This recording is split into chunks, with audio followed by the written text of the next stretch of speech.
Bismillahirrahmanirrahim. Assalamualaikum warahmatullahi wabarakatuh. Shalom, Om Swastiastu, Namo Buddhaya, Salam Kebajikan. Tabi pun. Dengan saya memperkenalkan diri, nama saya Finanto Versio dengan NPM terakhir 003 dari kelompok 15 pengantar manajemen yang diajarkan oleh Bu Nurul dan Pak Arifin. Dalam kesempatan kali ini, Cio ingin mempresentasikan tentang motivasi dan kepemimpinan atau motivation and leadership. Tetapi sebelum itu, izinkan Cio memulai atau mengawali presentasi kali ini dengan sebuah pantun. Kota Solo tempat asal batik Sidomukti, warnanya coklat indah sekali. Selamat pagi Bu Nurul dan kawan-kawan yang Cio cintai, izinkan Cio memulai presentasi. Oke, langsung saja. Motivasi atau motivation. Jadi kita ini sudah nggak asing mendengar kata motivasi atau sudah sangat sering mendengar kata motivasi sendiri. Motivasi adalah sesuatu dorongan yang membuat kita sebagai individu itu melakukan suatu perbuatan atau tindakan tertentu. Misalnya, Cio ingin masuk UI. Motivasinya adalah ya Cio dengan belajar, dengan giat, dengan ibadah, dengan berdoa kepada Allah Subhanahu wa taala untuk mendapatkan yang Cio pengen, yaitu masuk UI sebagai contoh. Terus kawan-kawan, individu kita ini kan memiliki motivasi di dalam diri kita sendiri. Tetapi di dunia kerja, motivasi sendiri dibagi menjadi dua, itu dengan individu dan organisasi. Cio akan menjelaskan tentang individu dan organisasi masing-masing.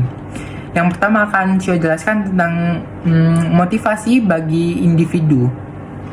Bagi individu itu dalam dunia kerja itu ya sangatlah beraneka ragam motivasinya. Tetapi yang paling besar adalah mendorong kita untuk memiliki kreativitas yang jauh lebih tinggi atau jauh lebih besar.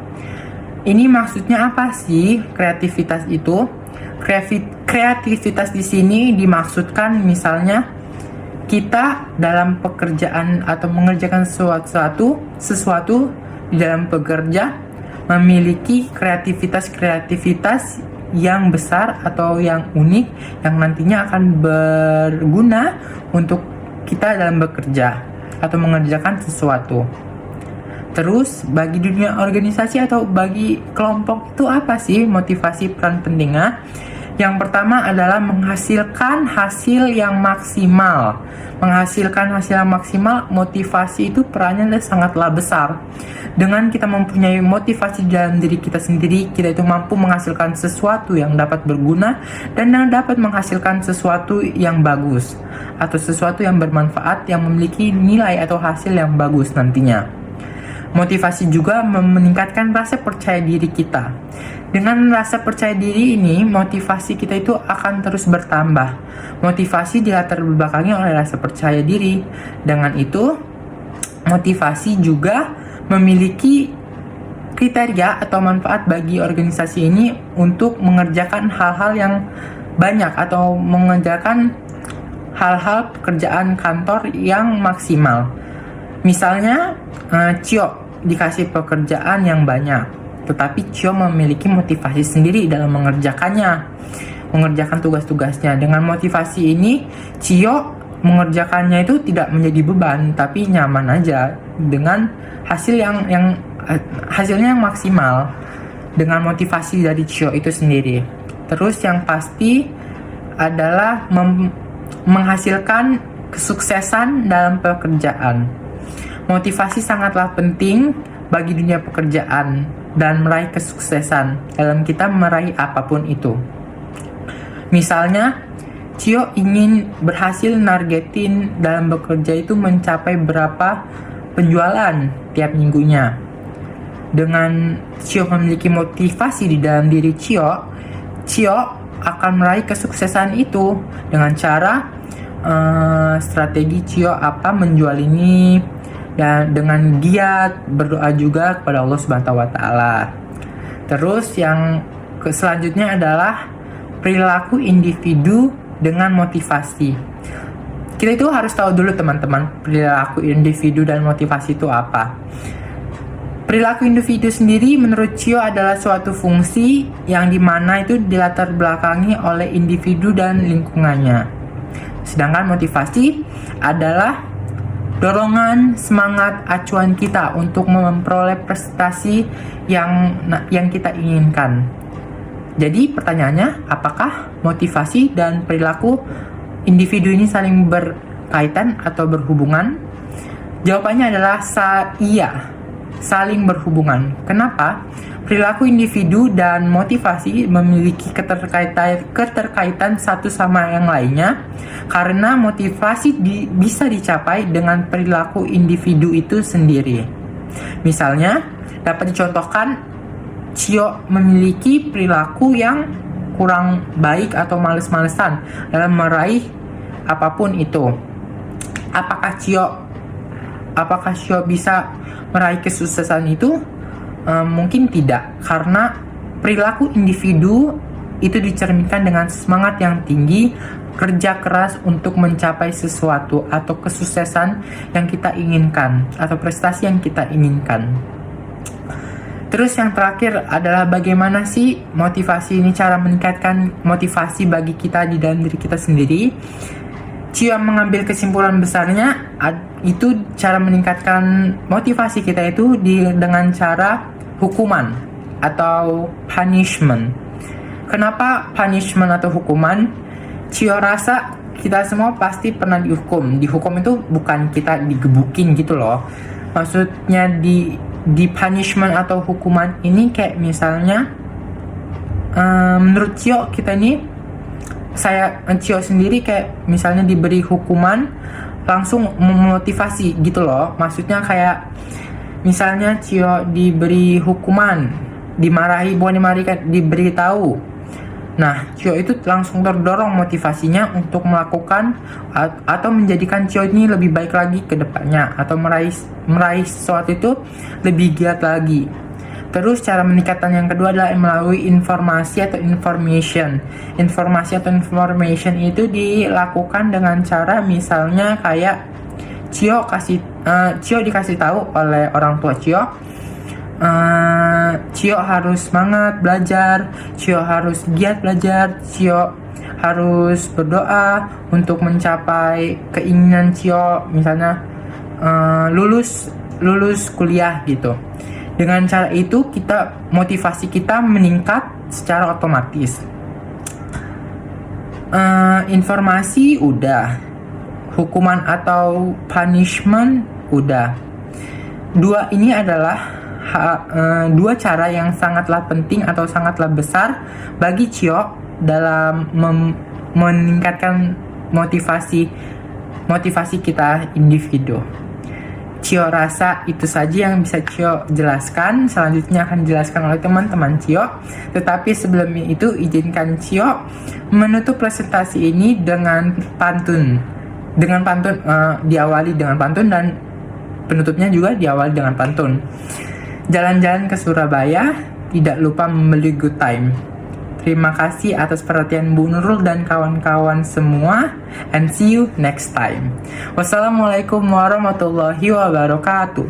Assalamualaikum warahmatullahi wabarakatuh. Perkenalkan, nama saya Evita Adindasari dengan MPM terakhir 002.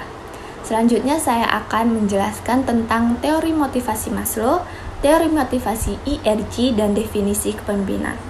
Nah, di dalam teori motivasi Maslow ini terdapat 5 tingkat kebutuhan. Yang pertama ada kebutuhan dasar atau fisiologi. Nah, kebutuhan dasar ini merupakan hal yang harus terpenuhi agar manusia itu bisa bertahan hidup. Contohnya seperti manusia perlu oksigen, air, makan, tidur, dan lain sebagainya. Yang kedua ada kebutuhan akan rasa aman. Maslow itu menjelaskan kebutuhan akan rasa aman ini meliputi secara fisik maupun emosional. Contohnya seperti anak-anak itu membutuhkan pendampingan orang tua karena anak-anak kan masih rendah ya tingkat kedewasaannya. Terus yang ketiga ada kebutuhan sosial. Di tingkat ini seorang individu itu membutuhkan cinta, kasih sayang, dan hak kepemilikan terhadap suatu hal. Seorang individu itu dapat menjalankan pertemanan secara dengan individu lain, membentuk keluarga, bersosialisasi dengan suatu kelompok.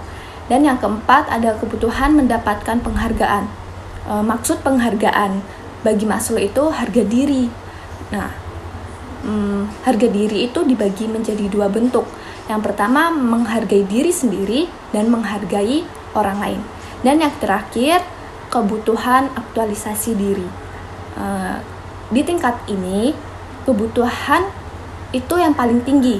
Aktualisasi diri ini dapat diartikan sebagai wujud sesungguhnya untuk mencerminkan harapan serta keinginan seorang individu terhadap dirinya sendiri.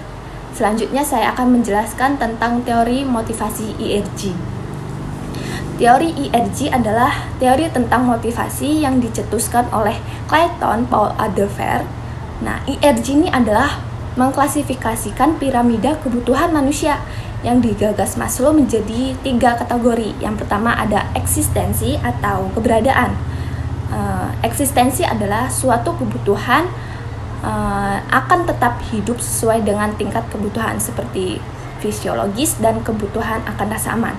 Yang kedua ada relatedness atau keterkaitan. Hubungan yang mencakup kebutuhan untuk berinteraksi dengan orang lain. Untuk merasa bahagia dan puas itu kita perlu berinteraksi dengan orang lain. Dan yang terakhir ada growth atau pertumbuhan.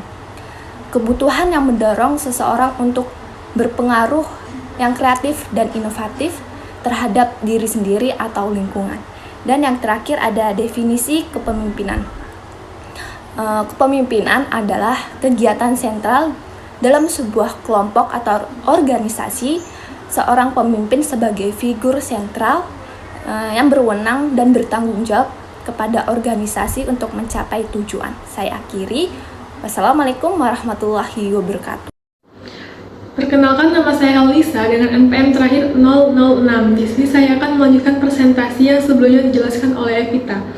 Baik, di sini terdapat kepemimpinan karismatik, di mana terdapatnya ada misi masa depan yang kuat, yang berupa observasi harus kuat sehingga mereka dapat memotivasi orang lain untuk mewujudkannya. Selanjutnya ada kepemimpinan transformasional yang berisi motivasi kepada bawahannya untuk bekerja secara maksimal untuk mencapai tujuan pada perusahaan.